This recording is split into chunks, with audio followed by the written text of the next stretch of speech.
Bonjour et bienvenue sur cette nouvelle vidéo. Aujourd'hui j'ai décidé de faire une petite activité ludique. Je vais participer au challenge 1 heure, 10 minutes et 1 minute qui consiste à redessiner 3 fois le même dessin en respectant les temps que je viens de citer. Afin d'être plus à l'aise sur cette épreuve de timing, j'ai décidé de dessiner un personnage que j'ai pas mal représenté ces derniers temps, mon adorable petite sorcière. Allez, c'est parti!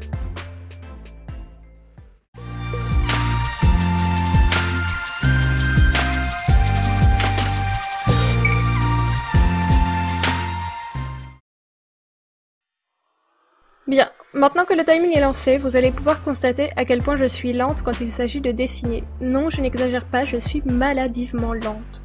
Initialement, j'ai voulu réaliser ce challenge avec des temps différents, 30 minutes, 3 minutes et 30 secondes. Mais j'ai fait 2 tentatives durant lesquelles je devais dessiner un chat cyclope couché sur une citrouille pendant les 30 premières minutes, et ce fut un échec total. J'étais toujours prise par le temps sur la fin de la mise en couleur, et je pense que le challenge est plus parlant lorsque le premier dessin est fait à notre vitesse de croisière. Alors j'avoue, je me suis choquée moi-même de devoir attribuer 1 heure à un dessin aussi dépouillé. Je ne m'étais jamais vraiment chronométrée. Du coup, même si je savais être lente, je pensais finir ce petit portrait de ma sorcière bien avant la fin du chrono. Ça a été assez intéressant pour moi de visionner cet enregistrement. Premier constat, j'ai utilisé presque un quart du temps imparti avant de commencer l'ancrage. Je comprends mieux pourquoi 30 minutes ne pouvaient pas me suffire.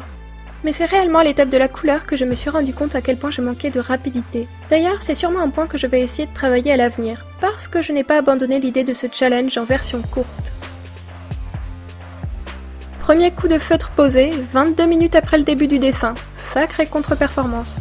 Après, je ne dis pas qu'un dessinateur doit forcément être rapide. Prendre son temps, c'est très bien, mais j'espère juste pouvoir gagner un peu d'aisance et de productivité à force de dessiner. C'est assez marrant parce que, à ce stade du dessin, je me suis dit « Oh, bah facile, je vais finir largement en avance, franchement j'aurais pas dû prévoir 1 heure pour un dessin aussi simple. » La bonne blague. Sinon, pour vous parler un peu de ce personnage de chat-sorcière, elle est née lors de ma vidéo test sur les feutres Spectrum Noir, et depuis je n'ai pas arrêté de la redessiner. J'ai même commencé à construire un scénario autour d'elle, j'ai hâte de pouvoir vous en dire plus. Je suis en train de vous préparer une chouette vidéo à ce sujet qui devrait sortir d'ici quelques semaines. Et pour en revenir au challenge, il me reste plus de 20 minutes et le dessin semble bien entamé. Seulement, il y a un point qui va pas mal me ralentir. Je n'avais jamais utilisé ce papier avec des feutres à alcool et malheureusement, il n'est pas très adapté. Les feutres bavent énormément et débordent du dessin.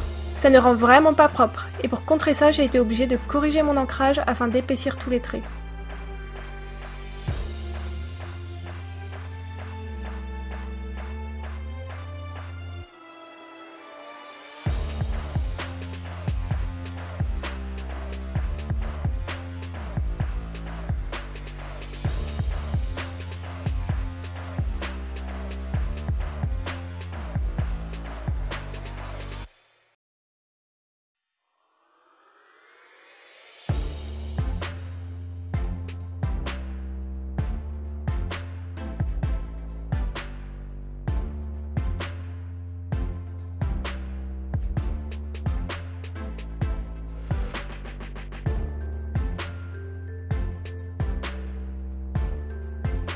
J'ai fini par terminer mon dessin avec seulement 2 petites minutes d'avance, comme quoi je n'avais pas prévu aussi large que ce que je pensais.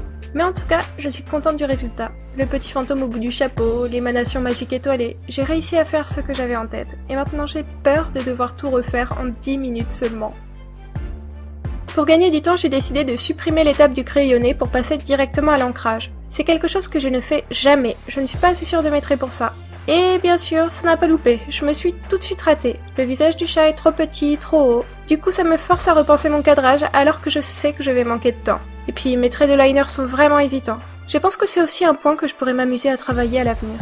Au final, l'ancrage m'a quand même pris presque la moitié du temps. Vu que c'est la couleur qui m'avait pris le plus de temps tout à l'heure, ça va être compliqué, je le sens. Alors forcément, en 10 minutes, je n'ai pas le temps d'utiliser mes feutres à alcool comme je le voudrais. Je suis de nouveau obligée de faire l'impasse sur une étape, il n'y aura pas de joli dégradé de couleurs sur cette illustration. C'est aussi là qu'on voit que pour obtenir un résultat optimal avec ce type de feutre, il faut tout de même s'appliquer et leur accorder un peu de temps. Sinon comme n'importe quel feutre, ils vont faire des traces et les aplats ne seront pas uniformes. C'est horrible parce que je vois bien à quel point mes feutres bavent dans tous les sens, et plus je me dépêche, et moins je fais attention, et c'est encore pire, et ce coup-ci j'ai peu d'espoir de pouvoir corriger mon ancrage avant la fin du chrono. Quand je pense que certains dessinateurs font ce challenge en version 10 minutes, 1 minute et 10 secondes, j'en suis admirative. Plus que 2 minutes et il me reste tellement à faire, ah là là, la panique. Bon, au moins tous les éléments sont là, et j'ai même réussi à mettre les étoiles et quelques ombrages, même si j'avoue c'est un peu bâclé. Après, vu que le dessin initial m'a pris 1 heure, je suis quand même contente d'avoir réussi à produire ça en 10 minutes. Avec quelques minutes supplémentaires, j'aurais pu améliorer mon ancrage et je sais que ça aurait tout changé. Mais bon, c'est le jeu. Autant vous dire que je sais déjà que la suite du challenge ne va ressembler à rien. Pour que ce soit plus marrant, je vais vous laisser le dernier dessin à vitesse réelle, comme ça vous pourrez bien constater mes hésitations et les moments où j'ai perdu du temps bêtement. Ça passe tellement vite et encore j'avais en main tous les feutres dont j'avais besoin et j'avais déjà retiré les capuchons.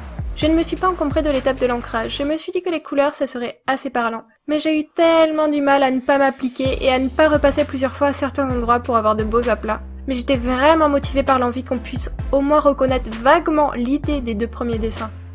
Et franchement, heureusement que mes feutres OU ont une pointe brush. Je ne pense pas que j'aurais réussi à couvrir autant de surface avec des feutres pointes fines. Ou alors le rendu aurait été encore pire. Mais j'ai un peu du mal à imaginer pire.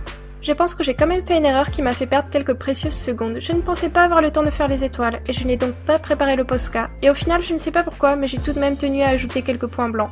J'aurais pu utiliser ce temps pour améliorer le reste. Mais en même temps, qu'est-ce que j'aurais bien pu améliorer? Il n'y a rien à sauver. Mais quand même, on reconnaît l'idée, non? J'ai le principal. Allez, s'il vous plaît, dites-moi. Maintenant, prenons quelques secondes pour admirer cette prouesse technique. Ce résultat surprenant et audacieux.